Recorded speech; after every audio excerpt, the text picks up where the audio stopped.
Welcome to Rich Tribe. What if I told you that the actual difference between working forever and retiring early literally comes down to one simple multiplier? Stick around, because today we are building your personal financial plan from scratch. We're going to start looking at money not just as something you spend, but as a real tool to buy back your time. We'll be breaking down the exact systems wealthy individuals use to build and protect their assets. Okay, that sounds incredible, John, but let's be real for a second. Can average folks actually achieve this? I mean, between the insane cost of living, rent, and just trying to put food on the table, a wealth-building blueprint can honestly feel like a total fantasy for most people. I completely hear you, Monique. But listen, wealth isn't about having a perfect life with zero expenses. It's about having a structured plan. So let's dive right into this explainer and see exactly how the math works in your favor. So, here's our visual roadmap for today's explainer. We're covering 6 steps: finding your starting point, building a bulletproof budget, eliminating costly debt, targeting financial independence early, planning for healthcare costs, and finally, protecting your growing wealth. Let's get into it. All right, step 1, find your starting point, which means we have to calculate your personal net worth. But John, calculating your net worth, like just honestly listing out your assets and subtracting your liabilities to find a baseline, sounds super easy on paper.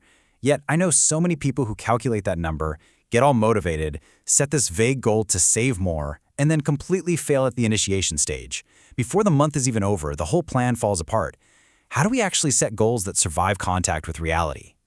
That's a great point. And the crucial thing to understand is that saving money is a wish. It's not a goal. Millionaires do not make wishes. They execute strategies. You have to use the SMART method. Let's look at a real-world example here. Instead of just saying, I want to buy a house, you make it specific, measurable, achievable, relevant, and time-bound. So your goal becomes, I will save exactly $20,000 for a house down payment in 48 months. Boom! Suddenly the math tells you exactly what to do. You need to set aside exactly $417 every single month. That's not a vague wish anymore. That is a concrete target you can actually hit. Moving right along to step 2, build a bulletproof budget, taking this from theory to reality. Okay, I really have to challenge this one. Once we actually transition from the planning stage to actively managing our cash flow, literally every financial advisor talks about the 50-30-20 rule, right? 50% on needs, 30% on wants, 20% on savings. That's great in a textbook. But what about the reality for a lot of people where essential needs, like just basic food and transportation, heavily outweigh that 50%? You can't just budget away inflation. You hit the nail right on the head, Monique. And this brilliantly illustrates exactly why flexibility is absolutely key. Drawing from the piggy vest adaptation to the Nigerian economic reality, we see a crucial adjustment. Look, when food and transport costs soar, sometimes hitting 72% of household expenses, you literally have to modify the rule. Adjusting your needs category up to 60% or even 55% is absolutely fine.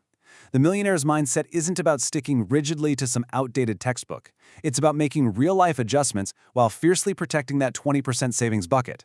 You squeeze the wants, you don't squeeze the savings to make the math work. Okay, step 3, eliminate your costly debt. This is your true path to freedom. I'm looking at this totally analytically, John. If I have a credit card at, say, 24% interest and a student loan at 6%, the math clearly says I should tackle the 24% interest rate first to save the most money, right? Shouldn't the hard math always dictate our strategy? Analytically, you are 100% correct, Monique. High-interest debt is literally financial quicksand. It actively destroys your wealth accumulation. Your mathematical approach is called the avalanche method, and it absolutely minimizes the overall interest you pay over time. However, wealth building isn't just a math problem. It's a behavioral psychology problem. And that is exactly why the snowball method is so incredibly powerful. With the snowball, you pay the minimums on everything, but you aggressively attack the smallest overall balance first, completely ignoring the interest rate. Once that small debt is totally wiped out, you get a massive psychological win. You take that payment, you roll it into the next smallest debt. It provides the behavioral momentum that so many people desperately need to stay on track. Both work, but you really have to know yourself. Step 4. Target financial independence early. This right here is the millionaire's formula. Okay, so once that toxic debt is finally gone, setting up this self-sustaining portfolio sounds totally amazing. But that brings us to the ultimate question for basically every overwhelmed average earner out there. How much do I actually need to save to quit my job? Like, give us the real number, John. It all comes down to the FIRE movement. Financial independence, retire early. And one magic number, 25x. We are completely shifting from the traditional idea of working until you're 67 to accumulating a portfolio that actually pays for your life. Based on a famous piece of financial research called the 4% rule, if you invest in a broadly diversified portfolio, you can safely withdraw 4% of it every single year, adjusted for inflation, and practically never run out of money. So to find your number, you simply take your desired annual spending in retirement and multiply it by 25. If you want to comfortably live on $40,000 a year, your exact target portfolio number is $1 million. If you want $80,000, you need $2 million. It's that simple. And this perfectly illustrates a really vital concept. Your FIRE number is not based on your income. It is entirely based on your spending. Let's look at the two extremes. On one side, we have lean FIRE. These folks heavily optimize housing, they embrace frugality, or they use geographic arbitrage, which just means moving to a cheaper area to live very happily on $25,000 to $40,000 a year. So their portfolio target is actually under $1 million. On the other side is fat FIRE. They're targeting a much more luxurious lifestyle with $100,000 or more in annual spending, which requires a portfolio of $2.5 million plus. You get to choose your lifestyle, and that choice completely dictates your multiplier. Step 5. Plan for healthcare costs. This is the hidden wealth drainer that catches almost everyone off guard. Look, healthcare is a massive blind spot. People calculate their 25x multiplier based strictly on their current grocery and housing bills, and they completely forget that retirement healthcare costs grow at roughly twice the rate of the Consumer Price Index. Let's look at some recent actuarial data to see why this is so tricky. Recent legislation like the Inflation Reduction Act actually set a $2,000 annual out-of-pocket maximum on prescription drug spending for those on Medicare Part D. Now, while that sounds like absolutely great news for capping out-of-pocket costs, the reality is it shifted massive financial responsibilities straight onto the plan providers. And as a direct result, premiums have absolutely skyrocketed.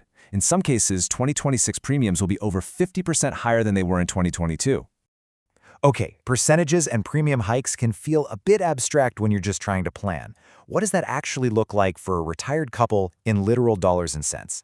How big of a chunk does this actually take out of their nest egg? That's a great question. Let's look at a concrete case study from HealthView Services. Here we have Peter and Lorraine, a 65-year-old couple retiring in Missouri. Peter has high cholesterol, and Lorraine manages type 2 diabetes. Because of these chronic conditions, their baseline projected lifetime healthcare cost is around $713,000. But wait, it gets crazier. If their retirement income triggers higher Medicare surcharges, which are known as IMMA brackets, those exact same healthcare needs will cost them over $911,000. And ironically enough, if they were perfectly healthy with absolutely zero chronic conditions, they would live longer, requiring more years of care, pushing their lifetime costs to over $1.38 million. Averages simply do not work in healthcare planning. You have to plan for your highly specific situation. Which brings us to step 6. Protect your growing wealth. Guarding the vault. Now, before we get into the exact defensive tactics you need to use, please make sure you subscribe to Rich Tribe channel, like, comment, and share. All right, you have to play defense, so a single disaster doesn't reset your progress all the way back to zero. First, you must establish a 3 to 6 month emergency fund in pure cash. This insulates you from life's sudden shocks. Second, diversify your investments. Don't rely entirely on a single 401k or just one type of asset. Third, secure proper insurance, health, home, and auto. This transfers catastrophic risk entirely away from your portfolio. And finally, draft a clear will and estate plan. Listen to me, you do not have to be wealthy to have an estate plan, you just have to care about who handles your assets if you can't. I absolutely love this quote, John. Financial stability isn't about perfection, it's about progress. It's such a great reminder that we don't need some flawless spreadsheet on day one. We just need to start making slightly better choices today than we did yesterday. The habit of consistency completely outweighs making the perfect initial plan. Exactly, Monique. Real wealth is built in the small, boring, consistent actions that compound over decades. So, we've given you the blueprint. You've got the math, the multipliers, and the defensive strategies. But honestly, none of it matters until you move from the planning stage to the actual initiation stage. So, my challenge to you right now is this. Stop planning and start acting. What is the very first step you will take today to completely rewrite your financial future? Will you finally calculate your net worth? Will you set a smart goal? Or will you actually build that budget? The choice is entirely yours. Thanks for joining us on this explainer. See you next time.